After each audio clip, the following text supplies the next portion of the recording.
नमस्कार। Super India news TV में आपका स्वागत है। मैं हूं राजेश आर्य। आइए देखते हैं आज का विशेष समाचार। सामरिक हथियार बनती हैं सूचनाएं। इस दौर में जनमत निर्माण में पश्चिमी मीडिया के वर्चस्व को तोड़ना अब और अधिक आवश्यक हो गया है। इन दिनों रूस और यूक्रेन के बीच युद्ध चल रहा है। सारी दुनिया की निगाहें इन दोनों देशों के ऊपर लगी हुई है।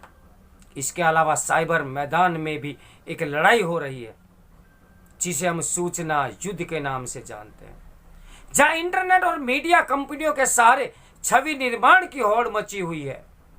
एक तरफ है अमेरिका और यूरोपीय संघ के देश जो मानते हैं कि रूस के राष्ट्रपति व्लादिमीर पुतिन सारी दुनिया के लिए खतरा हैं।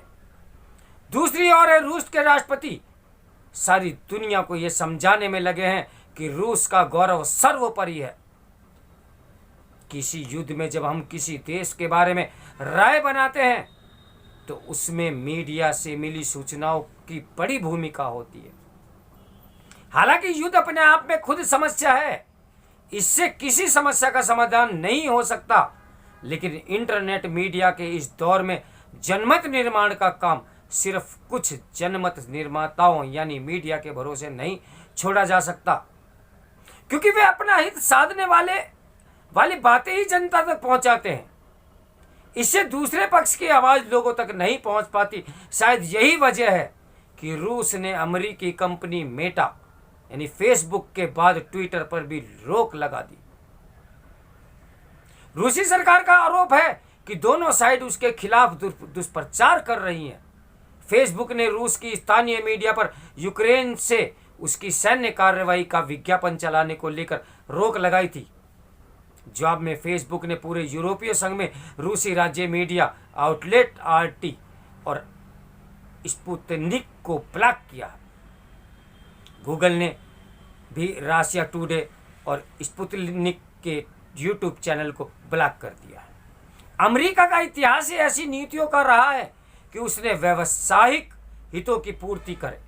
वह ऐसी संस्थाओं का संरक्षण करता है जो उसके हितों को साधने में मददगार बने। वर्ष 2003 में अमेरिकी नेतृत्व में गठबंधन देशों की सेनाओं ने इराक पर हमला किया था। तब कहा गया था कि इराक में जनसंहार करने वाले हथियारों का जखीरा है। बाद में आई सूचनाओं से साबित हुआ कि इराक के पास ऐसे हथियार थे ही नहीं। हमला करने के लिए इस मनगढ़ंत कहानी की आड़ ली गई, तब इंटरनेट मीडिया का जन्म नहीं हुआ था। सूचना का मुक्त प्रवाह पश्चिमी चश्मे से देखा जाता था, लिहाजा सद्दाम हुसैन का पक्ष दुनिया के सामने वही आया जो पश्चिमी मीडिया ने दिखाया।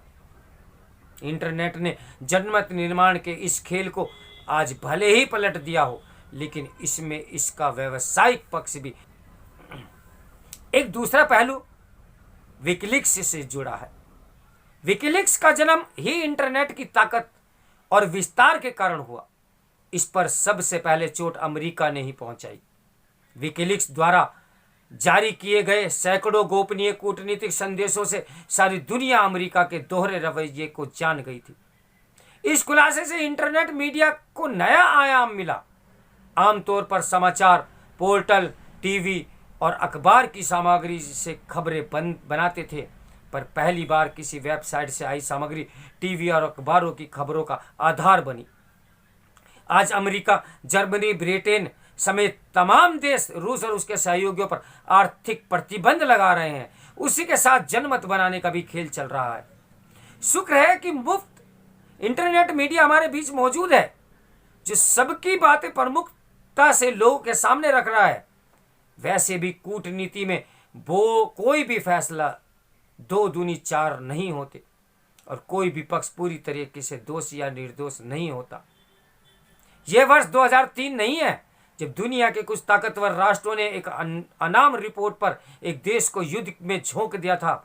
आज सूचनाओं के प्रसारण में इंटरनेट की भूमिका बहुत ज्यादा महत्वपूर्ण हो गई है।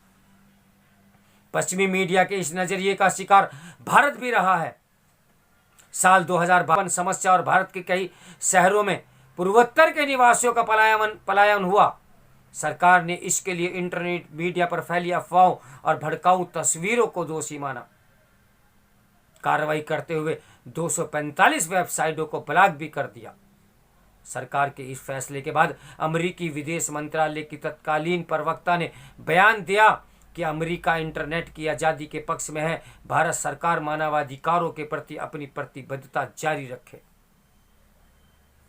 भारत को मानवाधिकार और इंटरनेट की आज़ादी का पाठ पढ़ाने वाले इस बयान को जरा इस तथ्य के संदर्भ में पढ़ें तो एक बार फिर अमेरिका का व्यावसायिक नजरिया स्पष्ट हो जाएगा।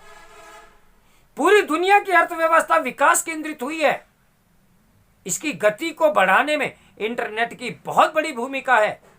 इंटरनेट के अस्तित्व में आने के बाद से इस पर अमेरिकी सरकार, कंपनियों और प्रयोगकर्ताओं का आधिपत्य रहा है, लेकिन अब इसमें तेजी से बदलाव आ रहा है, जिसका केंद्र भारत, रूस, जापान, दक्षिण कोरिया, चीन और ब्राजील जैसे देश हैं। फेसबुक को अन्य देशों की क्षेत्रीय सोशल नेटवर्किंग वेबसाइट जैसे दक्षिण कोरिया में सीवर्ल्ड, जापान की मिक्सी, रूस की वोकांते से कड़ी टक्कर मिल रही है। सूचनाओं के प्रसार के साथ साथ ये लोगों के व्यावसायिक रूप से को भी प्रभावित कर रही है। जैसे फेसबुक का मतलब महज सोशल नेटवर्किंग नहीं, बल्कि वह विज्ञापन, मीडिया और नए रोजगार के निर्माण से भी संबंधित है। जाहिर है, सूचना क्रांति ने लोगों के मूलभूत अधिकारों और मानवाधिकारों को एक बड़े बाजार में भी तब्दील कर दिया है। जनमत निर्माण इससे भी प्रभावित हो रहा है। इस समाचार के लेखक विश्वविद्यालय पत्रकारिता एवं जनसंचार विभाग के अध्यक्ष मुकुल श्रीवास्तव हैं।